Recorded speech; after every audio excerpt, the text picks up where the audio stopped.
Assalamualaikum warahmatullahi wabarakatuh. Perkenalkan, nama saya Muhammad Rafli dengan NIM 21080650102. Pada kesempatan kali ini, saya akan membawakan resume dari materi 9-15 mata kuliah Manajemen Desain Komunikasi Visual. Pertama, kita akan membahas tentang konsep dan pentingnya evaluasi dalam manajemen DKV. Evaluasi dalam manajemen DKV adalah penilaian terhadap kualitas desain yang bertujuan untuk memastikan kesesuaian dengan tujuan dan kebutuhan. Melalui evaluasi, kelemahan dapat diidentifikasi untuk diperbaiki, meningkatkan kualitas desain, dan memastikan pencapaian tujuan yang diinginkan. Metode evaluasi kinerja desain dalam manajemen DKV. Beberapa metode evaluasi meliputi pengujian pengguna, analisis heuristik, survei kepuasan pengguna, dan pengumpulan data kualitatif dan kuantitatif. Setiap metode memiliki prinsip dan langkah-langkahnya sendiri serta kelebihan dan kekurangannya. Selanjutnya, kita akan membahas tentang alat evaluasi kinerja desain yang digunakan dalam manajemen DKV. Beberapa alat evaluasi termasuk analisis SWOT, analisis usabilitas, skala penilaian atau subjektif, analisis pembandingan dengan pesaing, studi kasus, dan tes pengguna, serta survei dan feedback pengguna. Setiap alat memiliki penggunaan dan interpretasi yang unik dalam menilai desain.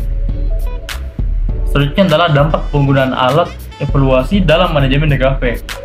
Penggunaan alat evaluasi ini memberikan keuntungan dalam pengembalian keputusan yang terukur, identifikasi kelemahan, optimasi desain, peningkatan pengalaman pengguna, perbaikan berkelanjutan, dan menciptakan keunggulan kompetitif melalui penyesuaian dan inovasi desain.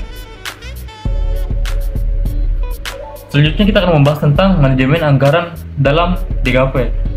Manajemen anggaran memiliki peran penting dalam pengelolaan sumber daya finansial dalam DKV. Langkah-langkah seperti perencanaan, pengalokasian anggaran, pengawasan, dan pengendalian anggaran menjadi fondasi untuk kesuksesan dalam praktik desain komunikasi visual. Strategi pengelolaan anggaran yang efektif.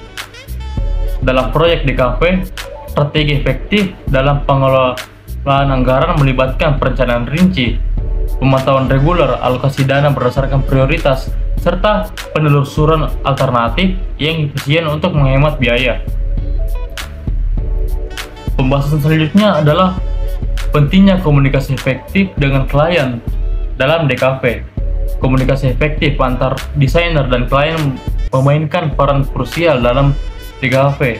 Hal ini menghasilkan pemahaman yang lebih baik tentang kebutuhan klien, meningkatkan kepuasan klien, dan memperkuat kualitas desain melalui umpan balik yang konstruktif. Teknik negosiasi efektif dalam DKV. Dalam bidang komunikasi visual, teknik-teknik seperti penyesuaian presentasi dengan audiens, penerapan storytelling, penggunaan visualisasi yang menarik, dan pemilihan teknologi presentasi yang tepat menjadi kunci dalam merancang presentasi yang menarik, meyakinkan, dan sesuai dengan audiens klien. Selanjutnya adalah teknik presentasi yang menarik dan persuasif dalam DKV. Penerapan teknik presentasi yang efektif membantu desainer mengkomunikasikan solusi desain secara persuasif kepada klien. Hal ini meliputi pembangunan identitas profesional, bahasa desain yang efektif, serta penyediaan bukti konkret dari rancangan dan penerapan teknik dan prinsip desain. Selanjutnya adalah pentingnya riset dan analisis pesaing dalam desain komunikasi visual. Riset dan analisis pesaing adalah elemen yang penting dalam desain komunikasi visual karena menyediakan informasi krusial tentang pasar dan pesaing. Beberapa alasan mengapa riset ini penting adalah untuk mengidentifikasi kekuatan atau kelemahan pesaing, mengetahui peluang atau ancaman, memahami tren industri, menentukan sasaran, dan mengembangkan strategi yang kompetitif. Teknik dan analisis metode pesaing dalam DKV. Beberapa teknik seperti analisis SWOT, analisis perilaku konsumen, analisis persepsi visual, dan analisis pesaing relevan dalam pengembangan strategi desain yang efektif. Teknik ini membantu memahami pasar, pengembangan desain, dan membedakan diri dari pesaing. Strategi kompetitif menjadi kunci di pasar yang kompetitif juga, mengikuti tren, kreativitas dalam teknologi dan desain, serta strategi pemasaran yang tepat membantu dalam memaksimalkan dampak desain komunikasi visual. Riset pesaing membantu identifikasi peluang dan manajemen risiko untuk kesuksesan. Selanjutnya adalah pentingnya komunikasi dan negosiasi dalam desain komunikasi visual. Komunikasi efektif dengan klien itu bisa dibagi dalam kolaborasi tim, meningkatkan pemahaman, meningkatkan kepuasan klien, dan meningkatkan efisiensi.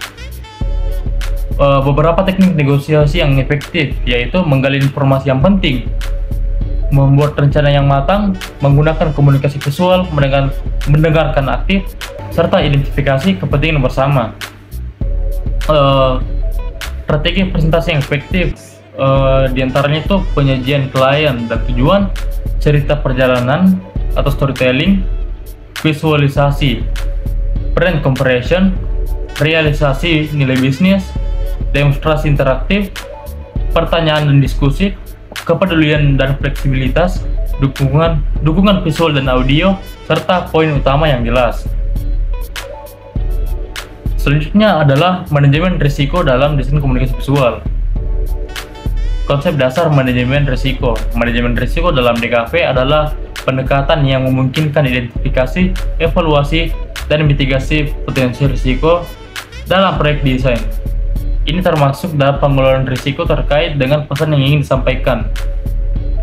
Elemen-elemen utama dalam manajemen risiko itu adalah menetapkan konteks, identifikasi risiko, analisa risiko, evaluasi risiko, pengendalian risiko, serta pemantauan dan peninjauan ulang. Peran dan tanggung jawab. Berbagai pemangku kepentingan memiliki peran unik dalam manajemen risiko, termasuk manajer proyek, pemilik proyek, karyawan, konsultan, pemasok, pemerintah, masyarakat, dan pengguna. Setiap pihak memiliki tanggung jawab yang terkoordinasi dalam mengelola risiko proyek atau organisasi. Teknik identifikasi risiko itu ada beberapa, diantaranya brainstorming, analisis SWOT, analisis PESTLE, analisis risiko kuantitatif dan kualitatif, serta wawancara. Contoh risiko dalam desain komunikasi visual itu adalah kesalahan dalam mendesain, keterlambatan pengiriman produk akhir, serta kesalahan penggunaan peralatan. Pengembangan strategi mitigasi, diantaranya mengidentifikasi risiko potensial, mengembangkan rencana manajemen risiko, serta menguji dan mengevaluasi desain.